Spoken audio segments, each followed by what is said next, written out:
gonna get rid of it so I don't have to stare at it anymore. Super cool. Just look at this cover. And she was very kind. We'll choose this. Hey y'all, it's Nat. I hope you're having a terrific day today. And for this video, we're gonna be doing my second quarter book haul and unhaul. Alright, before we get into anything bookish, make sure to hit like and subscribe down below and tell me in the comments what's the last book that you bought. Alrighty, so I have to say, looking at these stats, guys, my haul is significantly smaller than my unhaul, which feels fantastic. Honestly, I'm not going to tease you too much. Let's go ahead and dive into the books I have bought within the last 3 months. Starting at the top is Between Two Fires by Christopher Buehlman.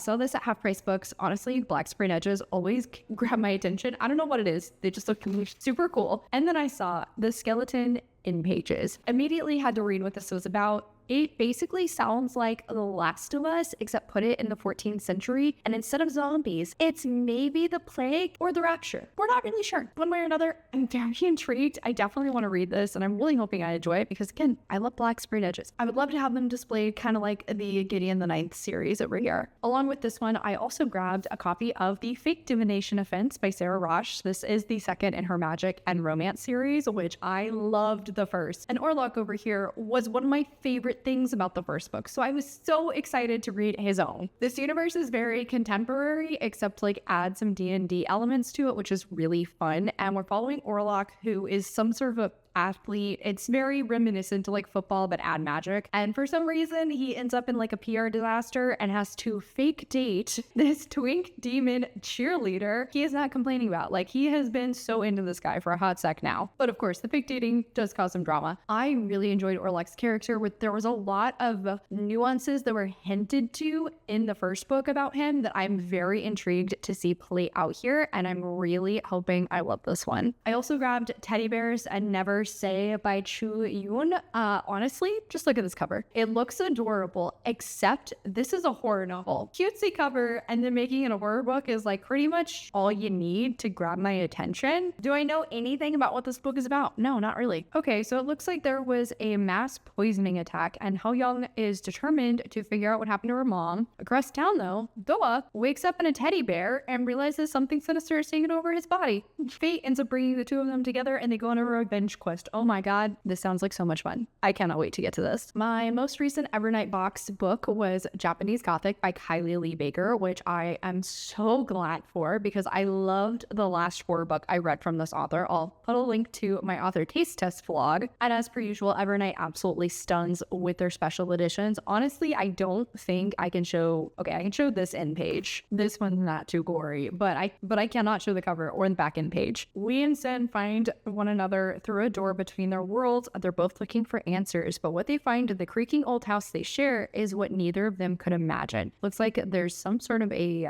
connection between 2025 and 1877. We're following a female samurai, Sen, and Lee, who has recently hidden a body. Okay, I didn't know too much about this, but I'm really excited to get around to it. Actually, this is the September pick for my Geek Squad book club that I host over on my Patreon. So if you want to read this along with us, I'll link to my Patreon down below. The reason I was at Half Price Books was for a CJ Leede event. Her newest work, Headlights, recently came out, and this sounds very in line with like Silence of the Lambs or like Long Legs. And I cannot freaking wait. We're following this FBI agent that this case he's been following for years starts to come back right around when he's planning to retire. That's all I need. The talk also had me very intrigued, very excited for this book. I'm really enjoyed the last two books from this author. Plus, I know there's a pretty strong romance angle in this, and I really appreciate a combo of horror and romance together. So I'm really hoping I'm gonna love this. I went to a book fair event and I met Desiree Hammond. She's actually an author for the Buns N' Roses tea. If you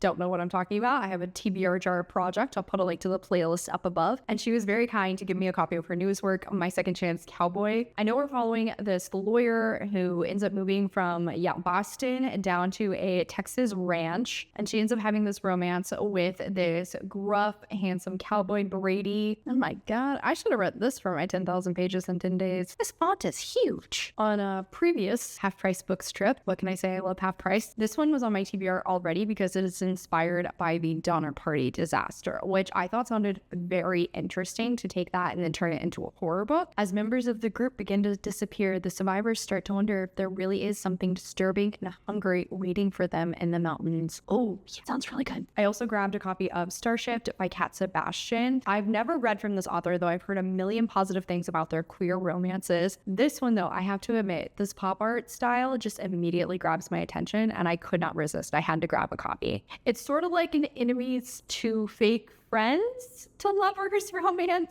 where we're following these two men who were on a TV show working together for the last few years, and they do not like each other. But one of them gets this opportunity for a new show far away from his co-star. However, in order to kind of prove he is not a pain to work with, they strike up this fake friendship. But I think like something terrible ends up happening, and they have to travel together, unfortunately, and a fake friendship starts to develop into real feelings. Sounds super cute. Really excited to finally have my first Cat Sebastian book. Last one on that trip was You Should Have Been Nicer to My Mom by Vincent Toronto, which I feel like I did not shut up about after buying because it was very reminiscent to like Knives Out, except way stronger on the family drama. This is a horror story where we're following this family who is gathered after the patriarch has passed away. They're planning to read his will, but instead of finding out who is left what, instead, I believe it actually says here, the message is, one of you is 𝗖cie, the demon that I made a deal with. Get rid of them or you will be damned. And we follow the youngest member of the family, 𝗖cie, who is determined to figure out, what did her grandfather mean with this last message? Who can she trust in the family? And it is a wild ride drama-wise. I wish the horror was a little bit stronger. I was thinking kind of in line with like Ready or Not. Didn't quite hit for that, but it was still a really fun, dramatic time. I previously mentioned my Geek Squad. I also grabbed a copy of We Burn So Bright by TJ Klune for it in June, and ended up really liking this. It's a apocalyptic story following Dawn and Rodney, who are going on this final road trip before the Earth is sucked into a black hole. And it is a wild time. It is very emotional in so many different ways, but it is so good. And then these last two were actually ones that were sent to me by my friend Allie. Shout out to her. First one was one I had never heard of, Body Count by Cody Crowley, but she read it and said it sounded like it was up my alley. It looks like we're following this teen girl that when she was younger, she made like some sort of a deal with this victim, possibly, and in return she gets 3 wishes. But then she meets this super hot chick when she is a teenager, and this chick is desperate for her wishes and is willing to unleash darkness on the town. A feminist coming-of-age horror-skewering society. Oh yeah, that sounds right up my alley. Cannot freaking wait. And she also sent me Still Into You by Erin Connor. I read this one for a what was that video? I guess it was like a mood reading vlog, I think it was. I'll put a link to that in the cards, but I really enjoyed it. It is a second chance romance between this woman who is a music journalist and this guy who she had a summer fling with that is the head of this big name band. And this band has not spoken with the journalist in numerous years, but agrees to give an interview to her. And so they have to try and hide this connection because she doesn't want it to impact her reputation. I did really like this one, and there's a lot of elements within it that I think you can appreciate if you've spent any time in like the punk or metal music community, which definitely made this one stand out. It is staying on my shelves, and I did annotate it a fair amount. So shout out to Allie again for sending me this one. You did good. And shockingly, that is it for the haul. Let's dive into this unhaul. Looking at the stack, I do think I unhauled a fair few of these in a dedicated unhaul video for my red books. So I'll put a link to that video in the cards up above. I'm just gonna kind of rapid fire through those, seeing as how I've already talked about them and why I'm unhauling them. Baking Under the Mistletoe by Ashley Shepard. Cute, not super memorable. Don't think I'm gonna reread it. One of Us Knows by Alyssa Cole. Absolutely wild time, but I don't know if I necessarily mean that in a positive way or a negative way. Don't think I'm gonna reread it. Nomen Omen Volume 1, Total Eclipse of the Heart by Marco Bucci. Did enjoy this one. Unfortunately, the series kind of went downhill for me. Means I don't think I'm gonna reread it. The Rules of Magic by Alice Hoffman. My favorite of this series, but I have given up on this series. Meaning, again, won't reread. The Dark Tide by 𝗖cie viņš𝘁. Really enjoyed, actually. Would not mind keeping this one on my shelves. Just, again, I don't really know if I'm gonna reread it. I think I'm actually gonna give this one to my niece. The Picture of Dorian Gray by Oscar Wilde. Listen, I am just not a classic scrolly. I did like it well enough, but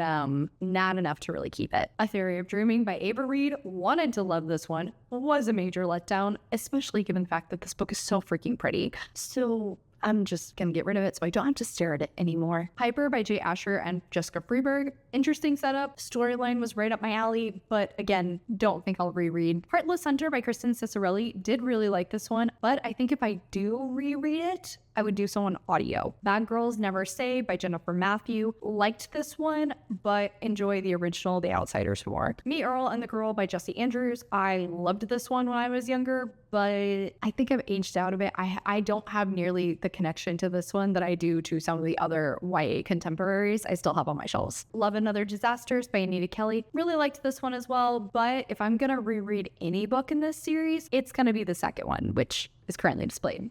Meet Cute Club by Jack Herbin. Cute, not super memorable. Again, don't think I'll revisit. Intertwining by Fran Drescher. A lot of fun, little out of date. There's like 2 more memoirs this woman has written since this one was written. So like it, but passing it on to somebody else. The Daughter of Dr. Moreau by Sylvia Moreno Garcia. Also liked this one, but I just feel like I loved other books from this author and would reread them far sooner than I ever would this one. Zombie Survival Guide by Max Brooks. Read this years ago. Have never wanted to retouch it. Cherished Pharaoh by Bethany C. Moreau. Liked this more than I thought I would, but again, I don't really think I would reread this one, especially given the fact there's a certain element that like spoils the final twist. I also think I'm gonna give this one to my niece. The Witch's Heart by Genevieve Kornichek. Really liked this one too, but another one that I don't really see myself rereading. Instead, I think I would like to try something else by this author. The Spell Shop by Sarah Beth Durst. Very much not a book for me. I think this one was in like my failed reading vlog video compilation thing. Put a link to that one in the cards. Cozy Fantasy and I, man, it is really hard for me to find one that actually hits. And then these last 2 are recent ones. The Friendship Study by Ruby Barrett, which I was really enjoying the first 70, 80. No, like honestly, I was enjoying this up until the 3rd act conflict. And then the 3rd act conflict drastically changed my rating because it made me reconsider everything I had been reading, given how freaking dumb it was. So much about this book that I really, really liked, but that was really, that